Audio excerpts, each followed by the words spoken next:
ദൈവ തിരുനാമത്തിന് മഹത്വമുണ്ടാവട്ടെ. Bible reading പ്രോഗ്രാമിലേക്ക് ഏവരെയും കർത്തൃനാമത്തിൽ സ്വാഗതം ചെയ്യുന്നു.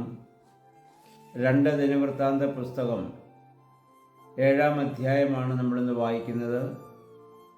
ഇവിടെ നമ്മൾ വായിക്കുന്ന ഭാഗം 1 രാജാക്കന്മാർ 8-ന്റെ 62 മുതൽ 66 വരെയുള്ള ഭാഗങ്ങളിൽ ഇത് മുമ്പ് നമ്മൾ വായിച്ചിട്ടുള്ളതാണ്. ദിനവൃത്താന്തകാരൻ വീണ്ടും ആ കാര്യം ജനത്തെ ഓർമ്മപ്പെടുത്താൻ വേണ്ടി വീണ്ടും ഇവിടെ എഴുതി രേഖപ്പെടുത്തുകയാണ്. 6-ാം അധ്യായത്തിൽ നമ്മൾ കണ്ടത് ശലോമോൻ്റെ ദീർഘമായൊരു പ്രാർത്ഥന നമ്മൾ കണ്ടു. സകലജനങ്ങളെയും തന്നെയും ദൈവസന്നിധിയിൽ സമർപ്പിച്ച് നടത്തിയ ദീർഘമായ പ്രാർത്ഥന. അതിനുശേഷം 7-ാം അധ്യായത്തിൽ ദൈവാലയത്തിൻ്റെ പ്രതിഷ്ഠ അദ്ദേഹം ഇവിടെ നടത്തുകയാണ്.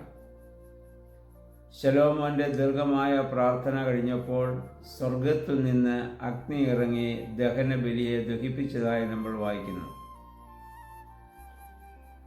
1 രാജാക്കന്മാർ 18-19 അധ്യായങ്ങൾ നമ്മൾ ഇതിനു മുമ്പ് വായിച്ചിരുന്നു. ഏലിയാവ് കർമ്മേൽ പർവ്വതത്തിൽ ബലിയർപ്പിച്ചപ്പോൾ, ബാലിൻ്റെ പുരോഹിതന്മാരുമായി വെച്ച പന്തയത്തിൽ ബലിയർപ്പിച്ചപ്പോൾ സ്വർഗത്തിൽ നിന്ന് അഗ്നി ഇറങ്ങി അത് ദഹിപ്പിച്ചതായി.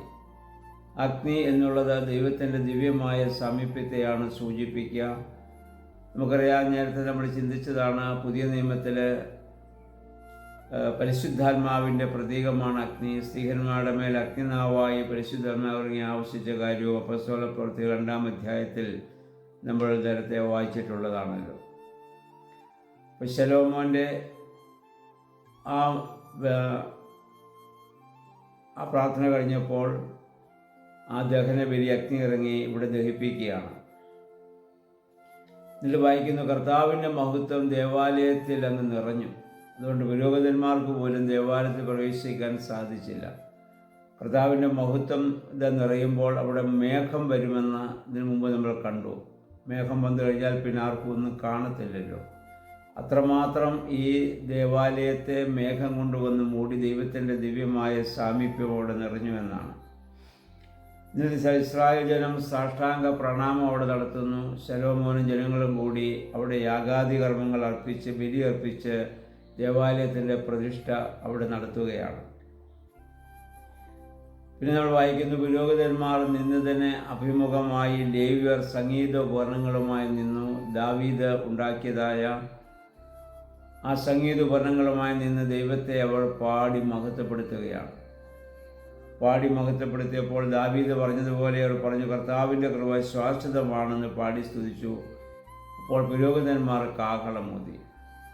അവർ അഭിമുഖമായി നിൽക്കുകയാണ്. ഒരു വശത്തെ ലേവ്യർ നിന്ന് സങ്കീർത്തനം ആലപിക്കുമ്പോൾ ഇപ്പോഴത്തെ പുരോഹിതന്മാർ നിന്ന് കാഹളമൂതി ദൈവത്തെ മഹത്വപ്പെടുത്തുന്നു. അങ്ങനെ ശലോമോൻ ബലി അർപ്പിച്ചു കഴിഞ്ഞപ്പോൾ ജനങ്ങളെല്ലാവരും എഴുന്നേറ്റ് നിന്ന് ദൈവത്തെ മഹത്വപ്പെടുത്തുന്നു. 8-ാം വാക്യം നമ്മൾ വായിക്കുന്നു, 7 ദിവസം അദ്ദേഹം ഉത്സവമായി ആചരിച്ചു. 7 എന്നുള്ളത് നമുക്കറിയാം, ഇസ്രായേലിന്റെ പൂർണ്ണതയുടെ സംഖ്യയാണ് നമുക്കറിയാം. 8-ാം ദിവസം സമാപന സമ്മേളനം അവിടെ നടത്തുകയാണ്. 11 മുതലുള്ള വാക്യം നമ്മൾ വായിക്കുന്നത്, കർത്താവ് വീണ്ടും ശലോമോന് പ്രത്യക്ഷപ്പെടുന്നതാണ്. ഇത് 1 രാജാക്കന്മാർ 9-ന്റെ 1 മുതൽ 9 വരെയുള്ള വാക്യങ്ങളിൽ ഇതിനു മുമ്പ് നമ്മൾ വായിച്ചിട്ടുള്ളതാണ്. രാത്രിയിൽ ദൈവം ശലോമോന് പ്രത്യക്ഷപ്പെട്ട അവനോട് പറയുന്നു, ഞാൻ നിൻ്റെ പ്രാർത്ഥന കേട്ടിരിക്കുന്നു. നിൻ്റെ ആലയത്തെ നീ ഇപ്പോൾ പണിത് സമർപ്പിച്ച ദേവാലയത്തെ ഞാൻ സ്വീകരിച്ചിരിക്കുന്നു. ജനത്തിൻ്റെ പാപം മുഖാന്തരം ഇനി ബാധയോ പ്രതിസന്ധികളോ ജനത്തിനുണ്ടാകുമ്പോൾ ഈ സ്ഥലത്ത് വന്ന് നിന്ന് ജനം പ്രാർത്ഥിച്ചാൽ ആ പ്രാർത്ഥന ഞാൻ കേൾക്കും. ഈ സ്ഥലം ഞാൻ വിശുദ്ധീകരിച്ച് എനിക്ക് എൻ്റേതായി വേർതിരിച്ചതിനാൽ എൻ്റെ കാതും എൻ്റെ എല്ലാ സാമീപ്യവും എപ്പോഴും ഇവിടെ ഉണ്ടായിരിക്കും. ഏത് സമയത്തും ഇവിടെ വന്ന് നിങ്ങൾക്ക് പ്രാർത്ഥിക്കാം. ഇവിടെ നടന്ന പ്രാർത്ഥനയെ ഞാൻ സ്വീകരിച്ചിരിക്കുമെന്ന് ദൈവം ഇവിടെ ശലോമോൻ ഇവിടെ പറയുന്നതായി നമ്മൾ വായിക്കുന്നുണ്ട്. ഇനി ഈ സ്ഥലത്തു നിന്ന് വരുന്ന പ്രാർത്ഥനയ്ക്ക് നേരെ എൻ്റെ കണ്ണും കാതും ഒക്കെ തുറന്നിരിക്കുമെന്ന് ദൈവം പറഞ്ഞു. അത്രമാത്രം ദൈവത്തിൻ്റെതായ ആലയത്തെ ദൈവം ശുദ്ധീകരിച്ച് ഇവിടെ സ്വീകരിക്കുകയാണ്.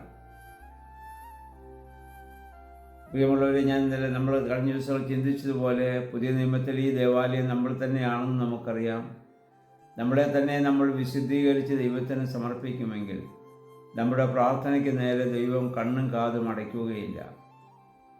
നമ്മുടെ പ്രശ്നം നമ്മളിൽ പാപം നിറഞ്ഞിരിക്കുന്നു എന്നുള്ളതാണ്. പ്രവൃത്തിപരമായി ചെയ്യുന്നില്ലാവാം, പക്ഷേ നമ്മുടെ ഹൃദയത്തിൽ പാപം നിറഞ്ഞിരിക്കുന്നുവോ എങ്കിൽ നമ്മുടെ പ്രാർത്ഥനയ്ക്ക് നേരെ ദൈവം കണ്ണടയ്ക്കും. നമ്മുടെ ഹൃദയം വിശുദ്ധമാണെങ്കിൽ അതിൽ നിന്ന് ആ ദേവാലയത്തിൽ നമ്മൾ നടത്തുന്ന പ്രാർത്ഥന അതിന് നേരെ ദൈവം കണ്ണും കാതും അടയ്ക്കുകയില്ല എന്ന് നമ്മൾ മനസ്സിലാക്കുക. ആ ദൈവസന്നിധിയിൽ നമ്മെ തന്നെ വിശുദ്ധമായി സമർപ്പിച്ച് പ്രാർത്ഥിക്കുവാൻ നമുക്കിടയായിത്തീരണം. എന്നിട്ട് അവനോട് പറയുന്നു, ദാവീദിനെ പോലെ, നിൻ്റെ പിതാവായ ദാവീദിനെ പോലെ നീ എൻ്റെ കൽപ്പനകളും പ്രമാണങ്ങളും അനുസരിച്ച് നടന്നാൽ നിൻ്റെ സിംഹാസനം ഞാൻ ശാശ്വതമാകും. അവിടെ രാജാവായി വാഴുവാൻ തക്കോടെ സന്തതിയില്ലാതെ പോവുകയില്ല. നിന്നെ ഞാൻ എന്ന് പറഞ്ഞാൽ നിന്നെ ഞാൻ തലമുറകളായി അനുഗ്രഹിക്കുമെന്ന് ദൈവം പറയുന്നു. എന്നാൽ അതിനു പകരം എന്നെ നീ വിട്ട് അന്യദേവന്മാരെ ആരാധിക്കാനും സേവിക്കാനും നീ തുടങ്ങിയാൽ നീ ഇല്ലാതെ പോകും. നിൻ്റെ ഈ സിംഹാസനവും എല്ലാം നശിച്ചു പോകുമെന്ന് ദൈവം വലിയ മുന്നറിയിപ്പും ശലോമോനോട് കൊടുക്കുന്നതായി നമ്മളിവിടെ വായിക്കുന്നുണ്ട്. അപ്പോൾ ജനങ്ങളുടെ ഇടയിൽ നീ ഒരു പഴഞ്ചൊല്ലിന് കാരണമായിട്ട് തീരും. ഇത് നശിച്ചു കഴിയുമ്പോൾ അതിനിടയാവാതെ നീ നിൻ്റെ പിതാവായ ദാവീദിനെ പോലെ എൻ്റെ കൽപ്പനകളും പ്രമാണങ്ങളും ആചരിച്ച് നീ ഇവിടെ ജീവിക്കണം. പ്രിയമുള്ളവർ, നമ്മുടെ പിതാക്കന്മാരിലൂടെ പരിശുദ്ധ അപ്പോസ്തലന്മാരിലൂടെ നമുക്ക് ലഭിച്ചതായ ദൈവത്തിൻ്റെ കൽപ്പനകളും ആ പ്രമാണങ്ങളും അനുസരിച്ച് നമ്മൾ ജീവിക്കുമ്പോൾ ദൈവത്തിൻ്റെ അനുഗ്രഹം നിരന്തരമായി നമുക്കുണ്ടാകും, സംരക്ഷണം നമുക്കുണ്ടാകും. എന്ന് വിചാരിച്ചാൽ ജീവിത പ്രതിസന്ധികൾ ഉണ്ടാവുകയില്ല എന്നല്ല അർത്ഥം. ജീവിത പ്രതിസന്ധികൾ ജീവിതത്തിൻ്റെ ഭാഗമാണ്. രോഗങ്ങളായും കഷ്ടങ്ങളായും നഷ്ടങ്ങളായും ഒക്കെ വന്നേക്കാം. എന്നാൽ ഇസ്രായേൽ ജനത്തിന് ഒരുപാട് പ്രതിസന്ധികളുണ്ട്. എന്നാൽ ആ സമയത്തൊക്കെയും ഞാൻ നിങ്ങൾക്കൊരു സംരക്ഷകനായിരിക്കുമെന്നുള്ളതാണ്. അപ്പോൾ അതുകൊണ്ട് ദൈവം നമുക്കൊരു സംരക്ഷകനായിട്ടിരിക്കണമെങ്കിൽ നമ്മൾ വിശുദ്ധമായ ജീവിതം നയിപ്പാൻ തക്കവണ്ണം ദൈവം നമ്മെ ആഹ്വാനം ചെയ്യുന്നു. നമ്മുടെ പിതാക്കന്മാർ നമ്മെ ഓർമ്മപ്പെടുത്തുന്നു. അതനുസരിച്ച് നമ്മുടെ ജീവിതത്തെ ദൈവത്തിന് പൂർണ്ണമായി സമർപ്പിക്കാം. ആ വിശുദ്ധിയുടെ ഒരു അനുഭവത്തോടെ ജീവിക്കുവാൻ ദൈവമേ, പരിശുദ്ധാത്മാവേ, ഞങ്ങളുടെ വേദപുസ്തക വായനകളും പ്രാർത്ഥനകളും ചിന്തകളും സഹായിക്കണമെന്ന് നമുക്ക് പ്രാർത്ഥിക്കാം.